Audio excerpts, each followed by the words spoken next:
नमस्कार। देश के इतिहास में सबसे लंबे समय तक चलने वाले पश्चिम बंगाल चुनाव के अब एक तरीके से पटाक्षेप होने जा रहा है। 29 तारीख को वहां पर अंतिम चरण के 8वें चरण की का मतदान हो जाएगा। असली चीज ये है कि कौन जीतेगा, क्या होगा, किस किस माहौल से चुनाव गुजरा है, और इन सब बातों पर चर्चा करने के लिए हमारे साथ हैं पश्चिम बंगाल के बहुत वरिष्ठ पत्रकार और खासतौर से सभी चरणों पे जिन्होंने अपनी निगाह से देखा है, जा करके समझा है और वहाँ के हालात को बहुत अच्छे तरीके से समझते हैं, प्रभाकर मनी तिवारी जी। तिवारी जी, आपने हमारी आपसे बातचीत पहले भी होती रही है और कई चीजों को, खासतौर से पहला चरण जब वो जल महल से शुरू हो करके और आखिरी चरण तक आते आते इस चुनाव की विशेषता आप क्या मानेंगे? देखिए, पश्चिम बंगाल में तो मैं करीब 3 दशक से भी लंबा अरसा हो गया तमाम चुनाव कवर करते रहा हूं। लेकिन पहली बार अगर विशेषता की बात करें तो जातीय समीकरण कभी यहाँ हावी नहीं रहा चुनाव पे उत्तर प्रदेश और बिहार की तरह, लेकिन पहली बार जातीय समीकरण हावी हैं। धार्मिक आधार पर ध्रुवीकरण देखने को मिल रहा है। ये लोकसभा में भी थोड़ा बहुत देखने को मिला था, लेकिन इस बार जितने बड़े पैमाने पे देखने को मिला है वैसा पहले कभी देखने को नहीं मिला था। अब अचानक जातिगत पहचान ही सबसे बड़ा मुद्दा बन गई थी इस चुनाव में। दलित, अनुसूचित जाति, तो मतुआ समुदाय, तो आदिवासी समुदाय, और भाजपा ने इसकी शुरुआत की थी। ममता बनर्जी पर अल्पसंख्यक तुष्टिकरण के आरोप लगाए, शुरू से ही लगाते रहे। तो दूसरी ओर मतुआ समुदाय को साधने की कोशिश की। प्रधानमंत्री नरेंद्र मोदी, आपको याद होगा, बांग्लादेश गए थे तो मतुआ धर्मगुरु के जन्म स्थान पे भी गए थे। हरिचंद ठाकुर के मंदिर में भी उन्होंने पूजा अर्चना की। उसके बाद आकर मतुआ इलाके में जो उत्तर 24 परगना से सटा हुआ है ठाकुर नगर इलाका, वहां रैली भी की। तो विशेषता यही है कि पहली बार जातिगत समीकरण हावी रहे हैं और धार्मिक आधार पर एक स्पष्ट ध्रुवीकरण देखने को मिला है चुनाव में। जी निश्चित रूप से तरीके का था। और तो और जो मेरी जानकारी है और जिस तरीके से पहले धार्मिक अल्पसंख्यकों को लेकर के बहुत पुराना आरोप भारतीय जनता पार्टी का रहा है, और इसके पहले भी ये देखा गया है कि जितनी पार्टियां, जिसके पहले के चुनाव में भी देखा गया है कि जितनी भी पार्टियां हैं वो अल्पसंख्यकों को अपने पाले में रखने की कोशिश करती रही। ये आज की बात नहीं है, ये मेरे ख्याल से 4-5 दशकों से यही चलता रहा है और इंदिरा गांधी के कार्यकाल से लेकर के वो प्रक्रिया शुरू हुई थी जो अभी तक चलती चली आई। लेकिन पहली बार ऐसा देखा गया कि शेड्यूल कास्ट, शेड्यूल ट्राइब, पिछड़ा, इन सब में लोगों को साधने की कोशिश की और उसी हिसाब से वोट मतलब टिकट बांटे गए और टिकट बांटने के बाद लड़ाई उसी सतह पर लड़ी गई। आपको क्या लगता है, ये इस तरीके की लड़ाई क्या पश्चिम बंगाल में चुनाव और चुनाव के बाद एक सामाजिक परिवर्तन लाएगी, एक सामाजिक बदलाव की भी एक आधार तैयार किया जा रहा है? सामाजिक बदलाव व परिवर्तन क्या होगा ये तो आने वाले दिनों में पता चलेगा। मैं यह कह सकता हूं कि यहाँ अल्पसंख्यक का एक अहम वोट बैंक रहा है। वो कांग्रेस के दौर से ही 70 के दशक से, और खासकर जब से पूर्वी पाकिस्तान बांग्लादेश में बदला 71 की लड़ाई के बाद, और वहां से लाखों शरणार्थी बंगाल आके बसने लगे और लेफ्ट फ्रंट ने उसके बाद उनको बसाया, तो एक बड़ा हिस्सा इस वोट बैंक का कब्जा रहा लेफ्ट फ्रंट पर। और ये कहना गलत नहीं होगा कि इसी वोट बैंक के समर्थन से 77 में भारी बहुमत के साथ लेफ्ट फ्रंट सत्ता में आया था। उसके बाद भी करीब 3 दशकों तक यह तबका लेफ्ट फ्रंट को समर्थन देता रहा, लेकिन 2006 के बाद धीरे धीरे तस्वीर का रुख बदला और ये तबका ममता बनर्जी और उनकी पार्टी के समर्थन में आ गया। और ये एक बहुत बड़ा हिस्सा है जिसको नजरअंदाज नहीं किया जा सकता है। आंकड़ों में देखें तो 2011 की जनगणना के मुताबिक 27% मुस्लिम आबादी है बंगाल में, लेकिन बीते 10 सालों में यह करीब 30% हो गई है। और खासकर कई जिलों में तो 50% से ज्यादा है। मिसाल के तौर पर मुर्शिदाबाद देखें तो वहां 70% है मुस्लिम आबादी, मालदा में करीब 57% है, उत्तर दिनाजपुर, उत्तर 24 परगना, 40% से ऊपर है। तो ये एक ऐसा तबका है जिसे कोई नजरअंदाज नहीं कर सकता है, और ममता ने भी इस तबके का समर्थन लिया और लगातार 2 बार सत्ता में आई। तो उनके इस वोट बैंक को काटने की रणनीति के तहत ही बीजेपी ने इस बार जातिगत पहचान वाला मुद्दा उठाया, अनुसूचित जातियों के पिछड़ेपन, उपेक्षित होने की बात उठाई, दलितों की बात उठाई, और तमाम ऐसी बातें उठाई गई जो ममता के खिलाफ जाएं और उनके अल्पसंख्यक वोट बैंक के खिलाफ जाएं। दूसरी ओर ममता भी इस बात को जानती थी, इस खतरे का उन्हें अंदाजा था, इसलिए वो भी पिछले साल से दलितों के लिए साहित्य अकादमी बनाना हो या अनुसूचित जनजाति जाति के लोगों के लिए घोषणाएं हो, विकास योजनाएं हो, इवन अपने घोषणा पत्र में भी उन्होंने इस तबके के लिए कई सारी घोषणाएं की हैं, जिनमें हर घर को हाथ खर्च देना 500 से 1000 रुपए, इनके अलावा भी कई स्कॉलरशिप वगैरह देना। तो ये खतरा था, और अब देखना यह है कि इसका कितना असर होता है। लेकिन एक बात तो साफ है कि पश्चिम बंगाल में चुनाव का नतीजा चाहे जो भी हो, बीजेपी ने यहाँ राजनीति का स्वरूप तो बदल ही दिया है। वो भले जीते या हारे, ये तो 2 मई को पता चलेगा, लेकिन धार्मिक आधार पर, जातीय पहचान के आधार पर, अनुसूचित जाति, दलितों का मुद्दा उठाकर, मथुआ समुदाय का मुद्दा उठाकर उसने बंगाल की राजनीति का स्वरूप बदल दिया है। भद्रलोक वाला बंगाल कहा जाता है कि यहाँ कभी जातीय समीकरण हावी नहीं रहे, धार्मिक आधार पर समाज में विभाजन नहीं रहा। अब कितना सामाजिक बदलाव आता है या फिर समाज में एक विभाजन की लकीर और खाई चौड़ी होती है, लकीर मोटी होती है, ये तो बाद में आने वाले दिनों में पता चलेगा। लेकिन एक चीज और भी है, और इसकी शुरुआत मुझे लगता है कि भारतीय जनता पार्टी ने बहुत पहले से कर दी थी, और जिस तरीके से पश्चिम बंगाल में सीए और एनआरसी का मामला उठाया गया, उस पर बातचीत की गई, और ममता मुझे लगता है कि शुरुआत में इसको बहुत समझ नहीं सकी और उसको उतना वो इग्नोर करती रही। लेकिन जब लोकसभा के चुनावों में उनको एक तरीके से उनको हार हुई, वो बात दूसरी की सीटें उनकी 2 सीटें ज्यादा थी, लेकिन हार उनकी हुई उस हिसाब से जो उम्मीद नहीं की जा सकती थी कि भारतीय जनता पार्टी 18 सीटें जीतेगी, और वो 18 सीटों से एकदम से छकपका गई। 1 डेढ़ साल में कैसे उन्होंने कूप अप किया, कैसे उन्होंने फिर एक लड़ाई में आई हैं, ये भी एक जानना बड़ा रोचक होगा। हाँ, देखिए, लोकसभा के नतीजे अगर टीएमसी के नजरिए से देखें तो अप्रत्याशित थे, और आम लोगों या राजनीतिक पंडितों, जो चुनावी पंडित हैं, दिग्गज हैं, उनके लिहाज से भी अप्रत्याशित थे। किसी ने कल्पना तक नहीं की थी कि 2 सीटें जीतने वाली बीजेपी 18 तक पहुंच जाएगी। जब अमित शाह ने पहले 22 सीटें जीतने का नारा और दावा किया था, तब हास्यास्पद लगा था उस समय लोगों को।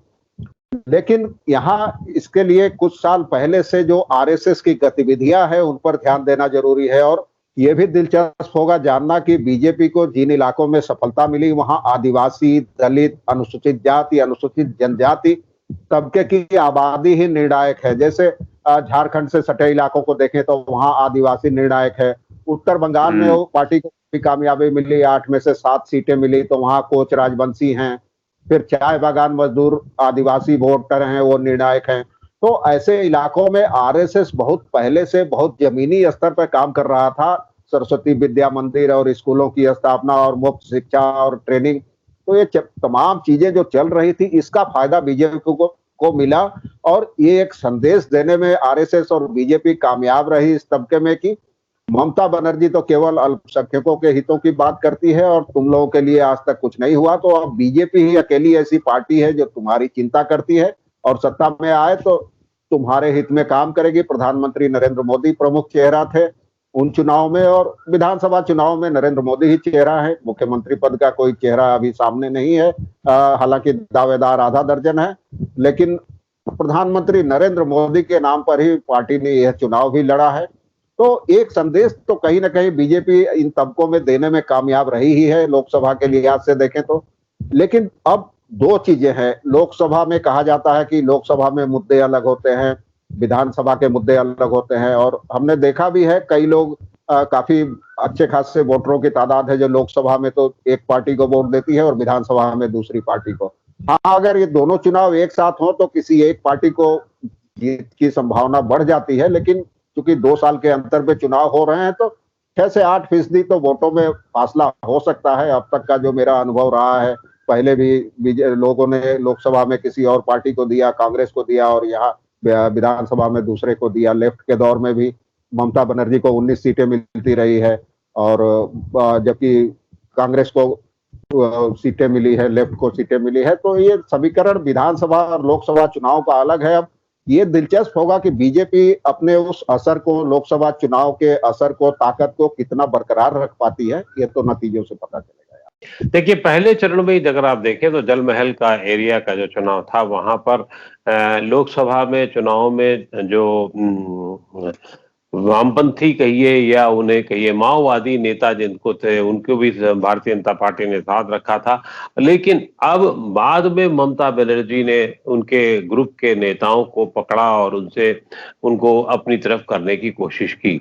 आपकी नजर में बाद में उस नेता को गिरफ्तारी वगैरह भी हुई एनआईए के तहत में, आपकी उस नजर में बदलाव वो कितना जमीनी ला पाई अपनी तरफ, फिर से खींच करके ऐसे नेताओं के या उनके पूरे समूह को ला पाए अपने?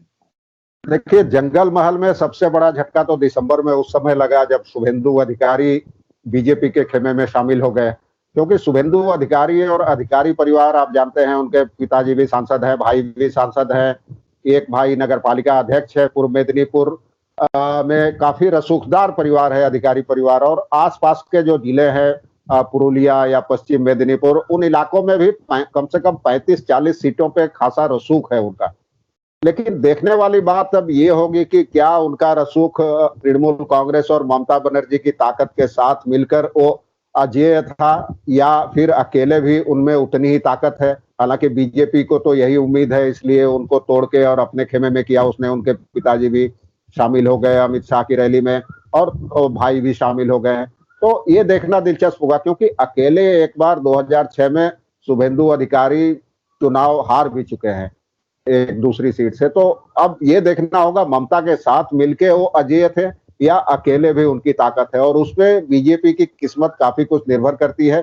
उस इलाके में ऐसी कई सीटें हैं जहां दलितों की आबादी है, अनुसूचित जाति जनजाति के लोगों की आबादी है, जो निर्णायक हैं। मिसाल के तौर पर नंदीग्राम में जो ममता चुनाव लड़ रही है, वहां मुस्लिमों की आबादी काफी कम है, हिंदू आबादी ही ज्यादा है। 60-62 हजार मुस्लिम वोटर है, 2,10,000 हिंदू है। तो वो भी कांटे का मुकाबला है। ममता बनर्जी ने भी अपनी ओर से कोशिश की है। लोकसभा चुनाव में लगे झटकों के बाद पहली कोशिश तो प्रशांत किशोर को साथ लाने की थी। उसके बाद उनकी सलाह पर कई योजनाएं शुरू की गई, विकास योजनाएं, इलाके में साइकिलें बांटी गई बड़े पैमाने पर, अनुसूचित जाति जनजाति तबके के लड़के लड़कियों को स्कॉलरशिप दी गई। इसके अलावा जो उनकी कन्याश्री और उपश्री योजनाएं हैं बाल विवाह रोकने की, उनका भी असर रहा। लेकिन जमीनी स्तर पर एक आरोप लगते ही रहे हैं उपेक्षा और पिछड़ेपन के। जंगल महल इलाके में सड़कें तो ठीक बन गई है, लेकिन पुरुलिया में खासकर अब भी पीने के पानी की गंभीर समस्या है, बिजली की समस्या है, और बेरोजगारी तो बहुत भयावह स्थिति है। और पुरुलिया में जब पीने के पानी की किल्लत है तो खेती के लिए पानी कहाँ से आएगा, सिंचाई का? और जबकि 80% आबादी सिंचाई और खेती पर ही निर्भर है वहां। तो इन सब का खामियाजा टीएमसी को भुगतना पड़ सकता है। 1.5 साल 2 साल के समय में वो कितना कर पाई हैं, 8 साल के नुकसान को पाट सकेगी या नहीं, ये भी देखना दिलचस्प होगा। जंगल महल और खास तौर से जो शुभेंदु अधिकारी वाला जो मामला आया है, तो क्या कहीं ऐसा तो नहीं लगता है कि ममता बनर्जी ने बिल्कुल आवताव में और एक झटके में कह दिया तुमको हम चुनौती नंदीग्राम से देंगे? और ये सवाल मन में उठते रहे कि क्या ममता बनर्जी, वो भी जब एक सीट से लड़ने का जो उन्होंने जोखिम उठाया है नंदीग्राम से, कहीं ऐसा तो नहीं कि वो उल्टा पड़ जाएगा? क्योंकि जो वोट का गणित है वो भी उनको बहुत ज्यादा सपोर्ट नहीं करता, खासतौर से अल्पसंख्यक वोट नहीं है वहां पर।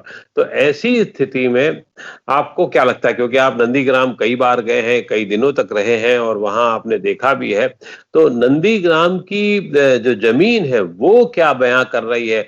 शुभेंदु अधिकारी 2006 वाले नहीं है, अब वो 2020-21 वाले हैं। तब से अपना उनका साम्राज्य बढ़ा है, बड़ी और चीजें हुई हैं। तो अब क्या लगता है कि क्या, क्योंकि पिछली बार शुभेंदु अधिकारी काफी बड़े मार्जिन से जीते थे, जबकि भवानीपुर से ममता बनर्जी उतने बड़े मार्जिन से नहीं जीती थी, वो बहुत कम मतलब अपेक्षाकृत कम मार्जिन से जीती थी। तो अब क्या 85,000 के मार्जिन को ममता बनर्जी कम कर पाएंगी और कैसे संभव होगा? आप उस गणित को कैसे देख रहे हैं?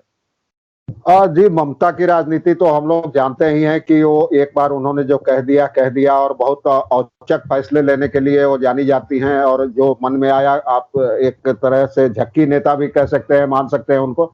तो उनका ये फैसला भी कुछ उसी तरह था, नंदीग्राम से चुनाव लड़ने का फैसला लेकर उन्होंने एक बड़ा दांव खेला है। उल्टा पड़ेगा या सीधा ये अभी कहना मुश्किल है, लेकिन मुकाबला बहुत टफ है, वहाँ कांटे की टक्कर है।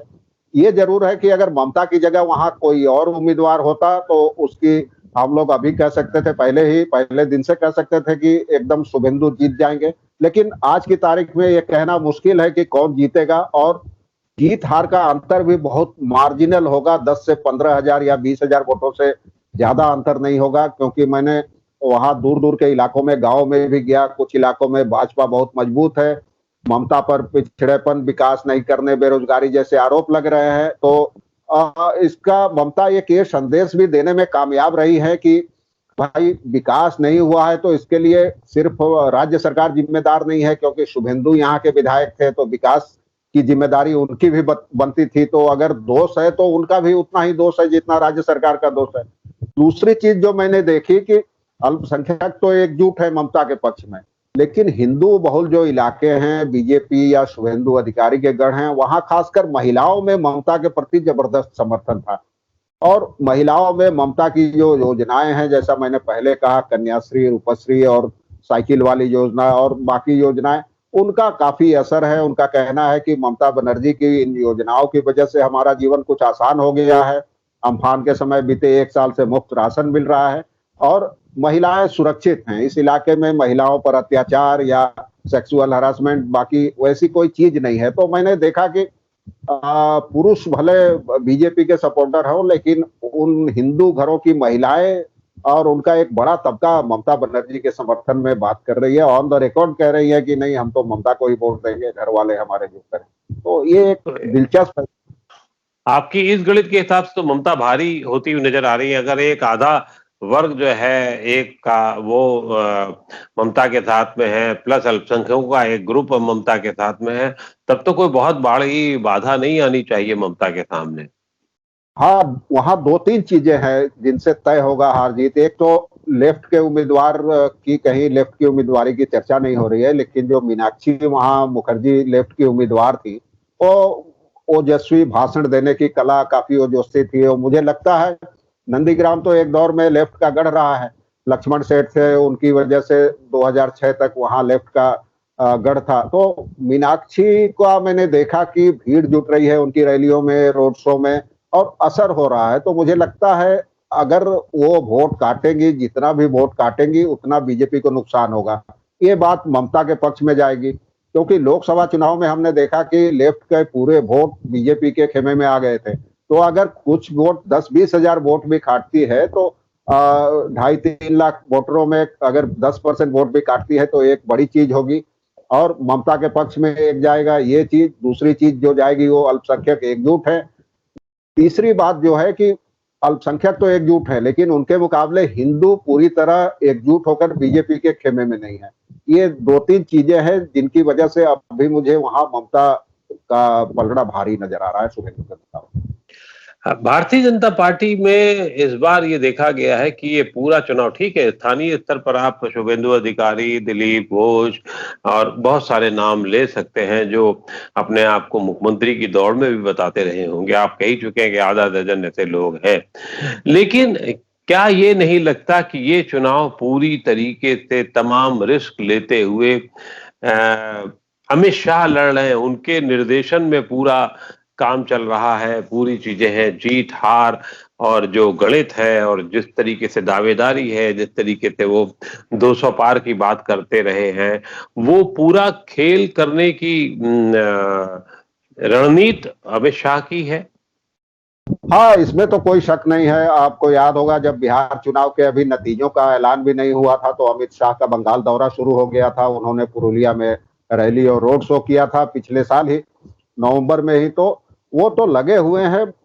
खासकर लोकसभा चुनाव के बाद से ही अमित शाह की निगाहें पश्चिम बंगाल की सत्ता पर है और वो लगातार इसी मकसद से दौरे कर रहे हैं। और मेरे ख्याल से जितने दौरे, रैलियां, रोड शो अमित शाह ने किए हैं उतने बाकी किसी नेता ने नहीं किया होगा। प्रधानमंत्री नरेंद्र मोदी ने भी 1.5 दर्जन रैलियां की है। लेकिन पूरा चुनाव, इसकी पूरी रणनीति, जब टिकटों के बंटवारे के मुद्दे में पूरे राज्य में विरोध प्रदर्शन हो रहा था तो अमित शाह यहाँ पूरी रात बैठक करते रहे, रणनीति बनाते रहे, फिर उस पर काबू पाया। या किसे चुनाव लड़ाना है, वो सपन दास गुप्ता हो, बाबुल सुप्रियो हो। पहले ममता बनर्जी की एक चर्चा थी कि नंदीग्राम के अलावा टालीगंज से भी लड़ सकती हैं, तो यहाँ बाबुल सुप्रियो को मैदान में उतार दिया।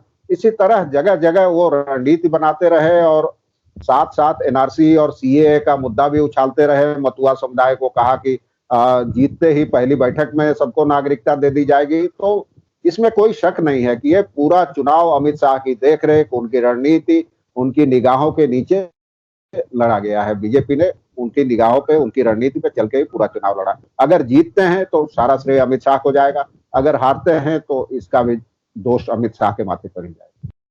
मतलब यहाँ जो कुछ भी होगा वो अमित शाह के ही सरबत्थे होगा, चाहे कैसी भी स्थिति हो। एक बात जो बहुत खास तौर से चुनाव जब चल रहा था तीसरे चरण के बाद, वहां पर कोरोना को लेकर के काफी बातचीत हुई और ये कहा गया कि साहब मीटिंग जिस तरीके से की जा रही है उसमें बहुत अजीबोगरीब स्थितियां हैं। तो क्या पश्चिम बंगाल का वोटर भी मानता है कि मानता रहा है कि इस तरीके से बड़ी मीटिंग्स नहीं होनी चाहिए? क्योंकि ऐसा नहीं है कि मीटिंग सिर्फ भारतीय जनता पार्टी करती रही है, टीएमसी भी करती रही है, ममता बनर्जी भी करती रही है। और ममता बनर्जी तो एक जुझारू नेता की तरफ से व्हील चेयर पे ही काम कर रही थी।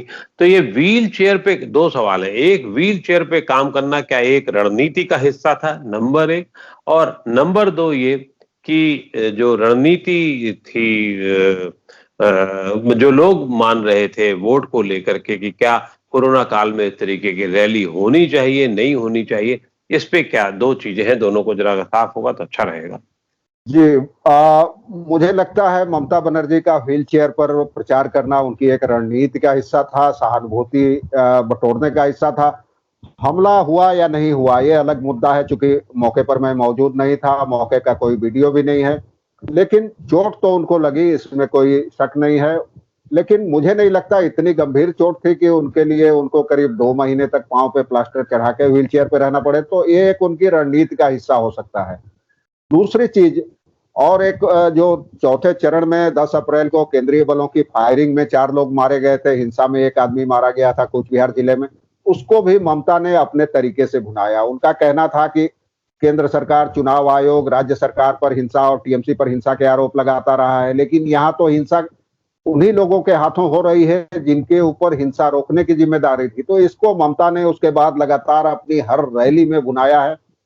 तीसरी चीज कोरोना का मामला है, इसके लिए सब दोषी हैं, टीएमसी हो या बीजेपी हो। तमाम रैलियों में हमने देखा है कि कोविड प्रोटोकॉल का कोई कहीं पालन नहीं हो रहा है, न सोशल डिस्टेंसिंग है, न किसी के चेहरे पे मास्क था। प्रधानमंत्री से लेकर ममता बनर्जी तक कहीं कोई मास्क नहीं, और नहीं इन नेताओं ने लोगों से कोई अपील कभी की कि आप लोग सोशल डिस्टेंसिंग बरतें या मास्क पहने या बाकी सुरक्षा के उपायों का पालन करें। तो ये तमाम चीजें चलती रही, इसको भी ममता अपने पक्ष में भुनाती रही। एक अंतिम सवाल ये है कि क्या टीएमसी और कांग्रेस कोई भूमिका, वामपंथ और वामपंथी और कांग्रेस कोई भूमिका इस चुनाव में निभा पा रहे हैं, या जैसे कि कांग्रेस के साथ में सिद्दीकी की पार्टी आ गई थी वो कुछ निभा पा रही है, या कुछ सब सिर्फ लड़ाई सीधे सीधे टीएमसी और बीजेपी की ही है? ज्यादातर सीटों पे टीएमसी बीजेपी की है, लेकिन आखिरी दोनों चरणों में जो मतदान होना है वहां अल्पसंख्यक बहुल काफी सीटें हैं। 34 सीटों पर मतदान 26 को हुआ, 35 पर कल होना है। तो इनमें मुर्शिदाबाद की 34 सीटें थी, 2 कैंडिडेट मर गए कोरोना से, तो 32 सीटें पर मतदान होना है, और 12 मालदा की है। इसके अलावा दिनाजपुर की है। तो इन सीटों पर अल्पसंख्यक ही निर्णायक है। तो इसमें बीजेपी पिछड़ती नजर आ रही है। इन इलाकों में मुकाबला संयुक्त मोर्चा और टीएमसी के बीच है, और वहां कांग्रेस का गढ़ समझा जाता है, गनी खान के कारण मालदा, अधीर चौधरी के कारण मुर्शिदाबाद। तो अब ये दिलचस्प होगा कि ये लोग अपने गढ़ को कितना बचा पाते हैं। हालांकि मुझे अब भी नहीं लगता कि पिछली बार के मुकाबले उतनी सीटें ला पाएंगे। लेफ्ट और कांग्रेस पिछली बार भी इन्होंने मिलकर लड़ा था, 77 सीटें मिली थी, लेकिन इस बार मुझे इनका आंकड़ा 30 से 40 तक नजर आ रहा है, उससे ज्यादा बढ़ता नहीं नजर आ रहा। और सिद्दीकी कितना निभा पाते हैं, जो पीर ज्यादा है वो कितना कर पाएंगे? सिद्दीकी की भूमिका मुझे लगता है वोट कटवा पार्टी के रूप में ही रहेगी ज्यादा। एक दो सीटें अगर कहीं मिल जाए तो मिल जाए, नहीं तो उनकी भूमिका वोट कटवा पार्टी के तौर पर ही रहेगी।